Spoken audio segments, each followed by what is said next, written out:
Things have been mostly quiet in terms of Cyberpunk 2077 news as of late, besides the huge confusion that recently erupted over the game's multiplayer spin-off. But finally today we have a lot of new stuff to break down, including a massive info dump that came just a few days ago, which gives us further insight into the open world, story, gameplay, customization, and much more. Cyberpunk 2077's release is quickly approaching, with us now less than 6 months away, which is honestly still so hard to believe because this is a game we've been talking about for years, and now we're just months away from arguably 2020's biggest release. But as I just mentioned, things have been quiet, maybe a little too quiet, with very little new stuff being shared by CD Projekt Red as of late. But that very likely will be changing in the coming weeks, with marketing for Cyberpunk 2077 hopefully heating up. The ongoing ARG, which we've discussed in a series of videos, has again just recently gone on pause, but that piece of marketing should be heating up soon. Now interestingly, there is one gaming event coming up, the Game Awards, which I do have to wonder if maybe something new related to Cyberpunk 2077 is shown. Anyway, we got a lot of news and information to discuss today, which includes the massive info dump, but also a new interview, further details on Keanu's growing role in Cyberpunk 2077, a massive update to the ongoing ARG, which has new secrets including a website being discovered, and insight into the development and how CD Projekt Red is feeling about releasing the game in just a number of months. But as usual, if you do go on to enjoy this content and want to show your support for gaming news like this, please consider hitting that like button, subscribing for more, and turning notifications on so you do not miss out on any new content. Also, I finally have some new merchandise available, including the Fight for the Future and Surprise Mechanics design. As always, if you are interested, links are in the description down below. But nonetheless, probably one of the more exciting parts of Cyberpunk 2077 is Keanu Reeves portraying the character Johnny Silverhand. And as much as we're all excited to interact with that character, it appears Keanu wants to give us players even more Johnny Silverhand. I say that because it was recently reported by PC Gamer that at Lucca Comics and Games Festival, Italian voice actor Luca Ward told a journalist that his recording time had been doubled thanks to his Canadian counterpart, localization, so this guy's recording Johnny Silverhand, Keanu Reeves is doing the English version. Reeves was apparently enjoying himself so much he talked to CD Projekt Red into giving the virtual rock star a bigger presence, which I think I speak for everyone when saying more Keanu is definitely appreciated, a very breathtaking decision, if I have to say so myself. So the big Cyberpunk 2077 ARG has received a few cryptic updates, but is temporarily on pause as of this moment. If you missed my previous video discussing the ARG, I highly recommend you check it out. But where we left off was this cryptic message coming from Netrunner Gary that users had discovered. Since then, Sandra Dorset has again popped up on the Game Detective's Discord, posting new cryptic messages that again have been decoded to say, the real you is not enough. Eventually, thanks to CDPR's community manager Lilea, she posted a series of new cryptic messages as well. This would lead users to finding another secret website, which is Netwatch NCPD.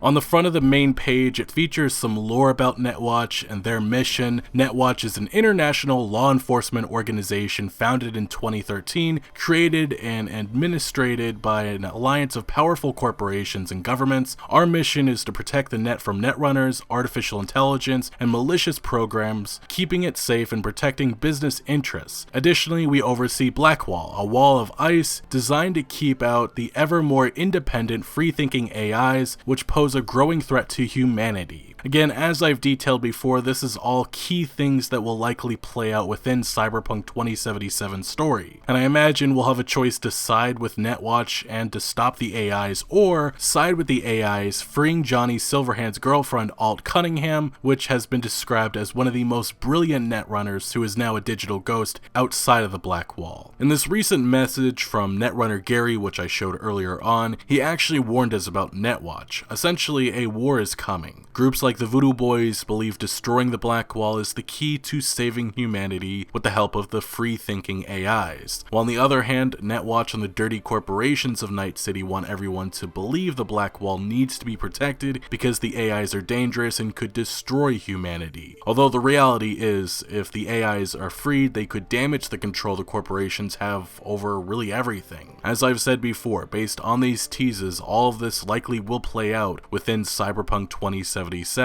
and it's our decision for which side wins, which will have a severe impact on the future of not just Night City, but humanity. Now, on this new website, Netwatch NCPD, there's also a few other pages, including one for recruitment and one that includes ID numbers of Netwatch agents. This leads next into what users have also found on this website, which is a login page, which I imagine eventually some of these Netwatch agents, their user IDs, will have their accounts compromised by us. We'll get a better idea of what each agent, or maybe just a few agents, have been tasked with. But that again is where this ARG is at the moment, and what this eventually is going to end with is anyone's guess at this point. But continuing on, there was recently a rather interesting exchange on Twitter between Tesla's Elon Musk and the official Cyberpunk 2077 Twitter account, which many are now wondering if the Cybertruck will appear in the game, and I have to say it certainly would fit with the genre and be a nice little Easter egg if it does actually happen. Also, I mean, it would be some clever marketing for the Tesla vehicle, I'm just saying. Next though, we move on to some of the recent interviews, which the first comes from Oz Gamers, who spoke to CD Projekt Red at PAX Australia, in which CDPR's Krakow studio head John Mamaeus discussed the technical challenges that they've run into. One example he brings up is creating large crowds in Night City. We kind of had to do it because it's a big city setting, right? You need crowds of people moving around or it won't look right. It was very technically challenging and still is. We're still working on it, in fact. Last time I talked to the technical director, he talked its current status as a real achievement. We've got all of these people in the same space moving around, and different to what we've seen before because The Witcher had crowds, but if you look closely, they're very similar to each other in how they look and move. In Cyberpunk, these are all, in a way, unique characters moving around the space, and it's a combination of artificial intelligence, tech, and art. I don't even know how to explain how it exactly works, but I can say that it was effing hard and that we're all still working on it. The CD Projekt Red head would further explain that we'll always keep pushing the envelope on the way a game can look, and that's one of the most exciting things about working at CD Projekt Red, getting to do just that. I think Cyberpunk is going to be a real showpiece in terms of tech, especially as this generation of consoles is fading out. I think we're going to be the one last big exceptional looking title in this current generation of hardware. Now to another interview, this time with GameSpot, Mamaeus again would answer a series of questions, some of which we've gone over in other previous videos, but I specifically want to highlight his answers on the current development of Cyberpunk 2077. In terms of hitting the April 2020 release date, he says a lot of people do feel good about the April 2020 date, and some people are scared about that date. It's a normal kind of mixture of feeling about that date in the studio. That's the directive, we need to keep that date. And next, on the current vibe at the studio, everyone is working really hard right now because it's a tight deadline for us. The game is really big in large scope, we're pushing it to the wall.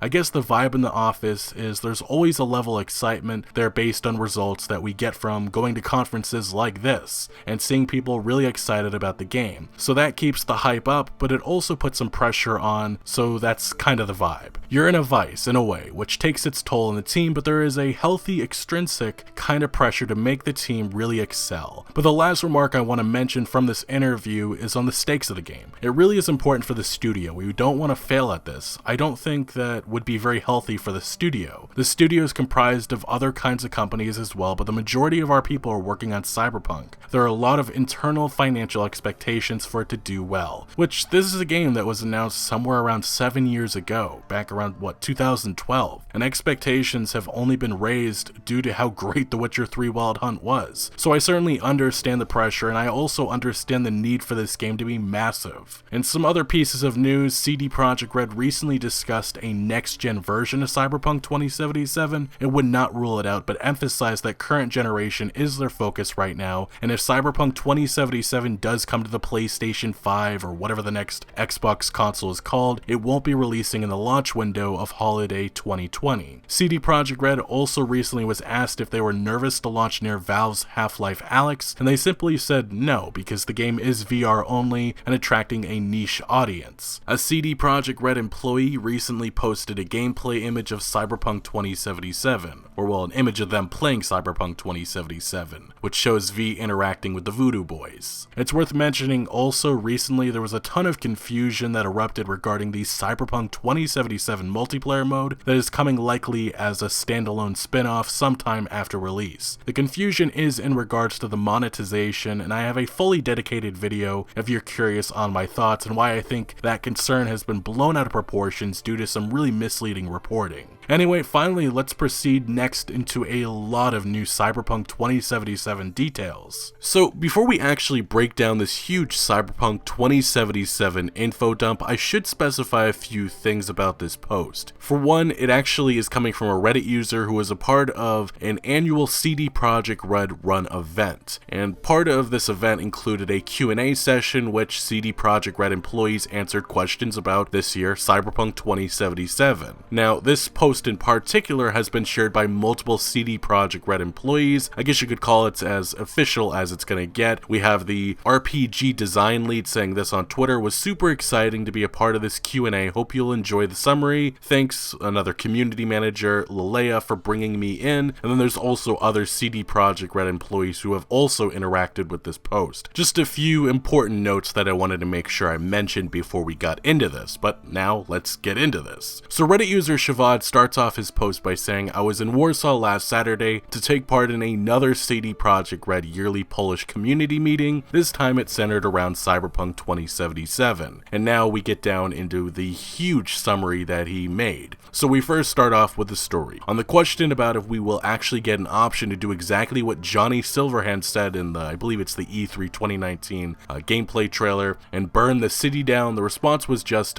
of course. So that's very interesting. Maybe that's one of the options that we can go about things. I didn't actually think that was a literal thing, that we can burn Night City down to the ground, but that would actually be pretty cool if that's some option in there.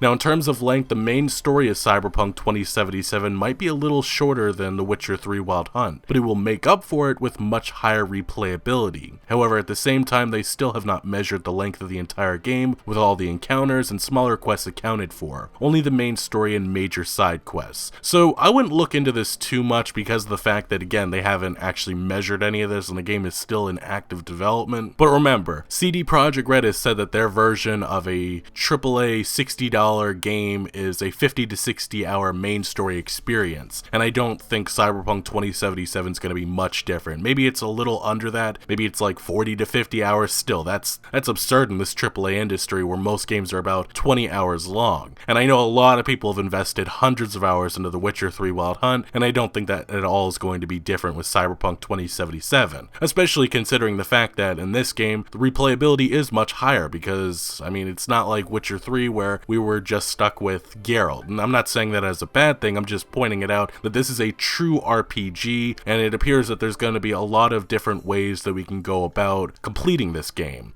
with whatever way that we want to accomplish that. Now, continuing on about the option to continue to play the game after the ending, the response was that they found a really cool way to do it, but it's something for the players to see. They definitely want for the people to enjoy their game as long as possible. So endgame content, that's very interesting. I don't know what to make of this response. It's kind of cryptic, I guess you could call it, but most games just have a few side quests after the ending. Like I think the typical Grand Theft Auto, you'll hear some mentions about the main story ending, and that's really about it. But how they go about that in Cyberpunk 2077, I'm curious to know if it's going to be something drastically different or new. But yeah, this is definitely a little cryptic. Now the next comment is, well, most of the times waiting for too long before picking a dialogue option will only result in the person that you are having a conversation with throwing some annoyed comments at you. So if you take too long to respond, they're going to be annoyed with you. In some situations, like during conversations with Royce and Dum Dum from the previous demo, doing that will have consequences. So it's the typical RPG, there could be consequences or there could be an annoyed response. About side quests, The Witcher 3 quest structure was compared to a single line with a bunch of branches sticking branching out of it, which sometimes goes back to that single line. In Cyberpunk 2077, those branches grow more branches, which then often tie around each other. That means, if I understood Powell's explanation, I believe that's the quest design lead of Cyberpunk 2077, side quests that we decide to do will often evolve into more side quests, and those quests will have an impact on other quests as well as the main storyline, to a much greater extent than they did in The Witcher 3. Thanks to all of those branches, it will be hard to find one playthrough which will be exactly the same. So again, higher replayability. This is the perfect example of that, and it appears that side quests will have a lot more complexity to it than The Witcher 3, and that's saying something, because The Witcher 3, compared to most other games of this genre, it leads by example, especially with how it went about side quests. Now finally we get into the gameplay part. The next question was if the access to certain locations will be blocked based on the choices we make, like for example in the second act of The Witcher 2. Most locations should still be available for us to visit no matter what choices we'll make, but our choices might determine to what extent we'll get to explore those places. Some locations, however, will not be available outside of a few certain paths. About car customization, they know that this is a pretty often requested feature, but they are asking for a little more patience before they will say anything about it. Sounds like they do have plans for something like that, and this is something that's been brought up a few times this year. It sounds like car customization is not going to be like Grand Theft Auto 5 or Need for Speed, but it is going to be something there for us to play around with. How deep it is, it doesn't sound like it's going to be too substantial, so don't get your expectations too crazy, but yes, there's going to be some car customization, and hopefully it means that we're going to hear about this soon. Now next, while we won't be able to buy new apartments, V's apartment will look differently based on the life path we choose, and it will change in some ways over time. They also included certain mechanics tied to V's apartments, which will allow us to express the personality of our V through it, but it's something that they want for the players to discover on their own. So it does sound like there's going to be a little bit of customization to our apartment, which I do find that pretty cool. Next, on health regeneration, we will be able to restore our health using consumables like food and the drug inhaler. Some of those healing items will have an instant healing effect, while others will just slowly restore our health over time or work only under right circumstances. There's also a cyberware which will provide us with health regeneration, however, it will take a spot that could be used for a more useful piece of cyberware. They're aiming to make the car physics, while not on the simulator level, definitely more realistic than in something like Grand Theft Auto. Now this is going to be something that's very interesting, because if you compare, say, Grand Theft Auto 4 to Grand Theft Auto 5 and the car physics or how driving feels, I wouldn't say it was divisive, but a lot of people preferred Grand Theft Auto 4's more realistic driving compared to Grand Theft Auto 5's where everything's a race car. So getting driving right is going to be something that's important for CD Projekt Red, and I do kind of hope that they look at a game like Grand Theft Auto 4 for how driving should be, and I hope it's less like Grand Theft Auto 5's everything's a race car, but that's my personal opinion. I really did like the more realistic take on driving in Grand Theft Auto 4, but I know that a lot of people did not, so that's just my opinion. But to the day-night cycle, they have a pretty organic impact on the gameplay. During quests, some places might be less or more guarded based on the time of day, or at night you may have some guards already sleeping, making it easier for you to sneak in. Some story scenes might also change depending on the time of day they are taking place in. Reaching the borders of the playable open world will work the same as The Witcher 3, so you are informed about getting close to it, and then the game will forcefully turn you back. Police will not intervene when they see you committing smaller crimes,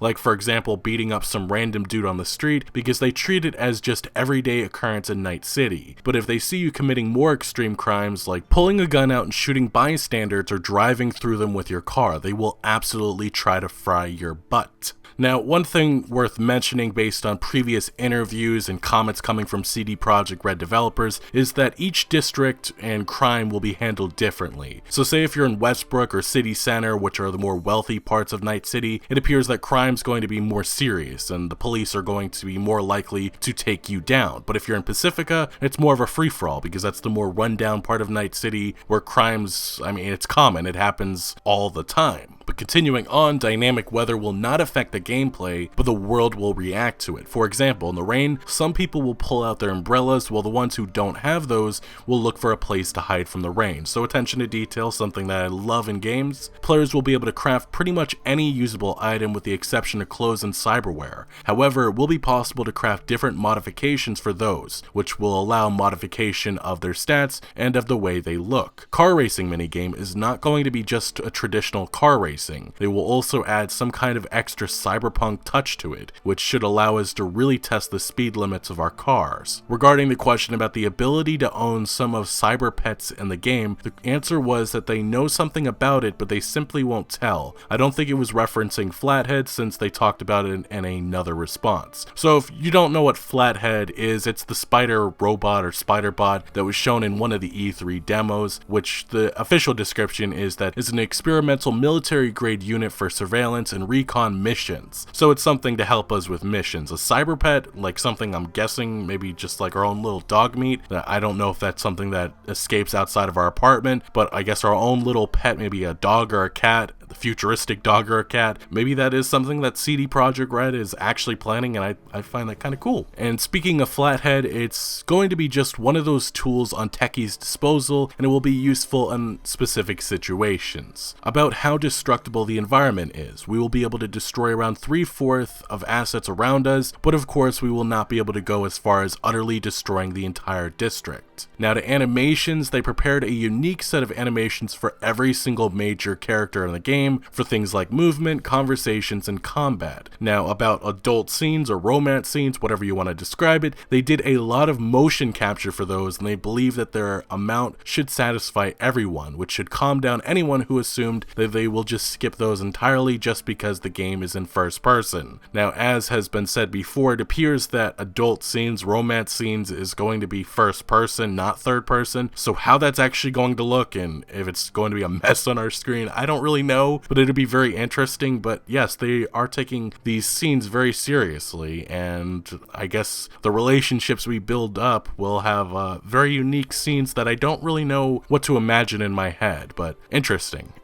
nonetheless. Now to cyberware, we will be able to install the Syndevistin upgrade, I'm probably saying that wrong, which will allow us to move as fast as the animals we saw in the deep dive video, making everything around us slower in the process with exception of those fast enemies, whose speed up animations are then replaced by regular moving animations. While from the player's perspective it's something expected and normal, for animation team its simple replacement like that was a huge technological challenge, but still they just refused to take a shortcut on that and delivered. So yes, it sounds like cyberware is going to have a lot of different abilities that we can play around with, and again this goes to the higher replayability that we'll have at our disposal. Now V starts with a basic set of augments which will include a translator as well, but at the start of the game it will only translate the most common languages in Night City, which is like Spanish, Japanese, and so on. But to be able to understand less common languages like Creole, you will have to buy the right upgrades for your translator first, which is apparently a part of Kuroshi. Now to the last part of this summary, to the other section, the diversity of NPC character models will be much greater than The Witcher 3 Wild Hunt, and they made an insane amount of them. However, there's still the possibility that due to the memory limitations, they might not be able to put all the unique models they made for the game and might be forced to make some compromises, but they are working hard to ensure a distinctive look for as many NPCs as possible without completely tanking the game's performance. And that is one of the,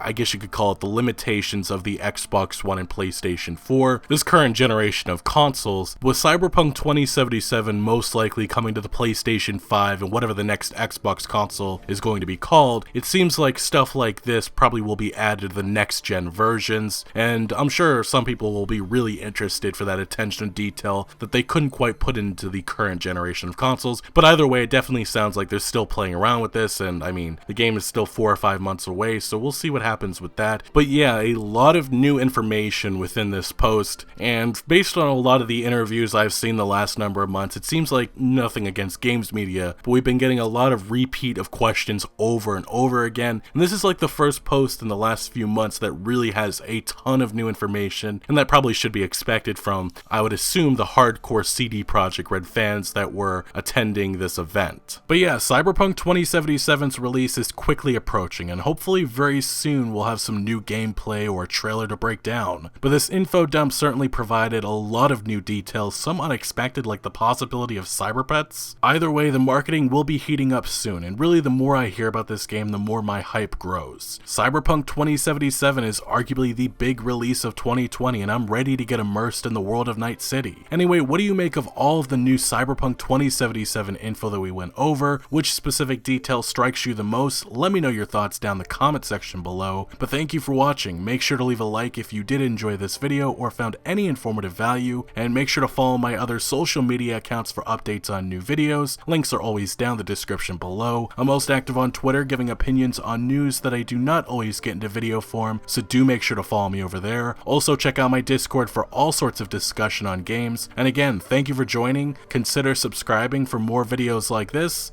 and I'll see you later.